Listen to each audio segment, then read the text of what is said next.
Welcome to खोलो किताब। आज हम क्लास 7th की वर्कशीट नंबर 17 करेंगे, सोशल साइंस की, जो 17 सितंबर को आपको दी गई है। ये वर्कशीट इंग्लिश मीडियम के स्टूडेंट के लिए है। अगर आप हिंदी मीडियम के स्टूडेंट हैं तो यहाँ आपको एक लिंक दिख रहा होगा जिस पे आप क्लिक करके हिंदी मीडियम में इसको सॉल्व होते हुए देख सकते हैं। अगर आप चैनल पर नए हैं तो इसको सब्सक्राइब कर दें और वीडियो पसंद आने पर लाइक, कमेंट और शेयर करना ना भूलें। सबसे पहले यहाँ स्टूडेंट्स अपना नाम लिखेंगे। यहाँ आ जाएगा क्लास टीचर का नेम। तो इस वर्कशीट में बताया गया है एयर के बारे में, हवा के बारे में और उसके आसपास के हमारे पृथ्वी के वातावरण के बारे में। The blanket of air surrounding the earth is called the atmosphere. जो पृथ्वी के चारों तरफ की जो वायु या एयर है उसको हम क्या बोलते हैं? एटमॉस्फेयर, वायुमंडल। All living beings on the earth depend on the atmosphere for their survival. सारे ही जो लिविंग बींग्स हैं उनको एयर की, एटमॉस्फेयर की बहुत ज़रूरत होती है ज़िंदा रहने के लिए, क्योंकि एक तो हमें वहाँ से ऑक्सीजन मिलती है और प्लांट्स वगैरह हैं तो वहाँ से कार्बन डाइऑक्साइड लेते हैं, और दूसरा वो इतनी गर्मी भी हमारे अर्थ के आसपास रखती है जिससे हम जी सकें। नहीं तो रात में क्या होगा कि इतनी ज़्यादा ठंड हो जाएगी कि हम मर जाएंगे, और दिन में इतनी गर्मी हो जाएगी कि हम तब भी ज़िंदा नहीं रह पाएंगे। तो इसलिए एटमॉस्फेयर की बहुत ज़रूरत होती है।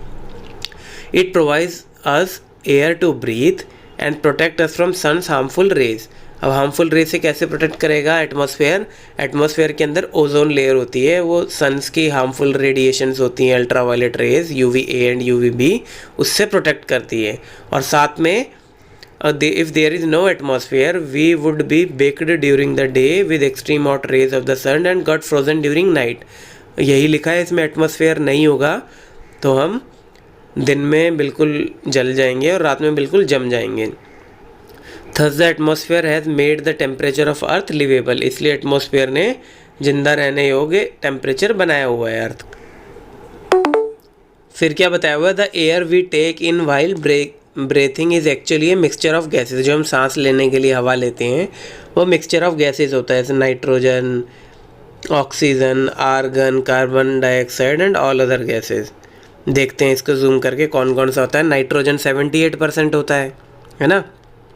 ऑक्सीजन होता है 21%। सेकेंड मोस्ट अबंडेंट गैस है एटमॉस्फेयर में, नंबर 1 है नाइट्रोजन।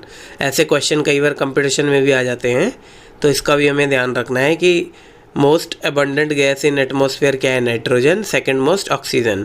फिर थर्ड मोस्ट आती है आर्गन, 0.93%। ये इनर्ट गैस होती है, ये किसी से रिएक्ट भी नहीं करती। ये हमने पहले पढ़ा है, बल्ब के अंदर जो फिलामेंट के चारों तरफ का एरिया होता है ग्लास और फिलामेंट के बीच में, उसमें भी हम आर्गन गैस भरते हैं। फिर एक कार्बन डाइऑक्साइड होती है, वो भी काफ़ी ज़रूरी होती है, 0.03% होता है। वो हम आगे पढ़ेंगे क्यों ज़रूरत होती है इसी वर्कशीट में। और बाकी सब मिला के 0.04% होती है गैसेस। अब यही लिखा हुआ है, नाइट्रोजन 78% है, सबसे ज़्यादा एयर में नाइट्रोजन होती है।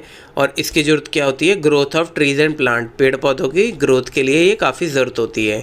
हम आगे आगे क्लासों में भी पढ़ेंगे। नाइट्रोफिक्सेशन एक साइकिल होती है जिसमें कैसे प्लांट्स नाइट्रोजन को अपने लिए अपने जड़ों के द्वारा लेते हैं। फिर आता है ऑक्सीजन। ऑक्सीजन होता है 21% और सेकंड मोस्ट प्लेंटिफुल गैस है, अबंडेंट गैस सेकंड मोस्ट है। और ये भी सर्वाइवल के लिए ज़रूरत होती है क्योंकि हम सब ऑक्सीजन को ही यूज़ करते हैं। और फिर होती है कार्बन डाइऑक्साइड, 0.03% होती है। ह्यूमन और एनिमल तो ऑक्सीजन टेक करते हैं और कार्बन डाइऑक्साइड निकालते हैं, बट पेड़ पौधे क्या करते हैं? फोटोसिंथेसिस के टाइम पे वो कार्बन डाइऑक्साइड लेते हैं और सूरज की रोशनी से उसको ऑक्सीजन में और कार्बोहाइड्रेट में कन्वर्ट करते हैं। इसलिए बैलेंस बना रहता है एटमॉस्फेयर में कि कार्बन डाइऑक्साइड और ऑक्सीजन का। अब पेड़ों की क्या महत्वता है ये भी अब देख लेते हैं। Importance of tree. If you cut down trees the balance of oxygen and carbon dioxide in the air is disturbed. अगर हम पेड़ पौधे काटेंगे तो ये डिस्टर्ब हो जाएगा। क्यों? पेड़ पौधे काटेंगे तो ऑक्सीजन प्रोड्यूस होगी नहीं और हम यूज़ कर ही रहे हैं, तो क्या हो जाएगा कि ऑक्सीजन कम हो जाएगी। So we should not cut trees. इसलिए हमें पेड़ नहीं काटने चाहिए। The amount of oxygen increases by planting trees, so we should plant more trees and more trees. इसलिए हमें ज़्यादा से ज़्यादा पेड़ पौधे लगाने चाहिए क्योंकि उनके लगाने से ऑक्सीजन बढ़ जाती है। कार्बन डाइऑक्साइड एक बहुत इंपॉर्टेंट गैस है, उसका भी देख लेते हैं क्यों। Carbon dioxide release in the atmosphere create a green house effect bye trapping the heat radiation from the earth. अब क्या होता है कि जैसे ऊपर से सूरज की किरणें पड़ेंगी अपनी उसके अंदर पृथ्वी पे और फिर वापस रिफ्लेक्ट करेंगी, तो कार्बन डाइऑक्साइड गैस क्या होती है, वो उसको ट्रैप कर लेती है हीट को कि हमारी पृथ्वी के सतह के पास ही हीट रहे, वापस से ऊपर ना जा पाए। इसीलिए इसको ग्रीन हाउस गैस भी बोलते हैं, क्योंकि इससे इस तरीक़ा का वातावरण रहता है जिससे हमारे पेड़ पौधे ग्रो कर पाएँ अच्छे से। इसीलिए हम खेती वगैरह कर लेते हैं। और हम सर्दियों में रात में हम जम भी नहीं पाते, इतनी ठंड नहीं होती, क्योंकि ये गैस से, ग्रीन हाउस इफेक्ट से ये गर्मी बनी रहती है। और अगर ये ना हो तो इतनी ज़्यादा ठंड रहे पृथ्वी पर कि हम जिंदा ही नहीं रह पाएँ। However when it level in the atmosphere increases due to factory smoke or car fumes, the heat retained increase the temperature of the earth। अगर ये मतलब यूँ है, कार्बन डाइऑक्साइड अगर ज़्यादा कम हो तो भी नुकसान है, और ज़्यादा हो जाए लिमिट से तो भी इसका नुकसान है। उसका नुकसान क्यों है, क्योंकि इससे हीट इतनी ज़्यादा जमा हो जाएगी, जैसे फैक्ट्री से स्मोक और कार फ्यूम्स से जो धुआं निकलता है पॉल्यूशन वगैरह से, उससे क्या होगा, पृथ्वी का टेम्परेचर बढ़ जाएगा, जिससे क्या होगा, ग्लोबल वार्मिंग। ग्लोबल वार्मिंग आपने सुना भी होगा, काफ़ी महत्वपूर्ण चीज़ आजकल चलती है बातचीत में भी, और वैसे भी काफ़ी सीरियस इशू है। इससे क्या होगा कि जो टेम्परेचर बढ़ेगा तो इससे जो ठंडे इलाकों की जो बर्फ़ है वो पिघलना स्टार्ट कर देगी। उससे क्या होगा, जो समुद्र के किनारे वाली जो हमारी बस्तियाँ हैं उनमें सारी बाढ़ आ जाएगी, कोस्टल एरियाज़ जिसे बोलते हैं। और इससे ड्रास्टिक चेंज भी हो जाता है क्लाइमेट ऑफ प्लेस का, क्योंकि प्लांट और एनिमल पे भी लॉन्ग रन पे इसका इफेक्ट पड़ता है कार्बन डाइऑक्साइड का, अगर ये ज़्यादा कम हो या ज़्यादा अधिक हो जाए। अब क्वेश्चन आंसर है वो देख लेते हैं। What is atmosphere? एटमॉस्फेयर क्या होता है, तो हमने पढ़ाई है भी एटमॉस्फेयर क्या होता है। The blanket of air surrounding the earth is called the atmosphere. फिर सेकेंड क्वेश्चन क्या था, what is the reason behind increase in earth temperature? पृथ्वी का जो टेम्परेचर है किस वजह से बढ़ता है, तो एक तो डायरेक्ट किरणें आती हैं सन की, उस वजह से, और दूसरा कार्बन डाइऑक्साइड की वजह से। सन रेज से और फैक्ट्री स्मोक और car fumes increase green house gases, जिस वजह से क्या होगा, अर्थ का टेम्परेचर बढ़ जाता है। फिल इन द ब्लैंक्स, अब हमें फिल इन द ब्लैंक्स करने हैं। इन्हीं में से हिंट दिया हुआ है कार्बन डाइऑक्साइड, ग्लोबल वार्मिंग और ऑक्सीजन। तो trees and plant release dash gas, पेड़ और पौधे कौन सी गैस रिलीज़ करते हैं, ये ऑक्सीजन गैस रिलीज़ करते हैं। और हम सब कौन सी गैस रिलीज़ करते हैं, ह्यूमन्स एंड एनिमल्स, हम कार्बन डाइऑक्साइड गैस रिलीज़ करते हैं। Dash gas creates green house effect,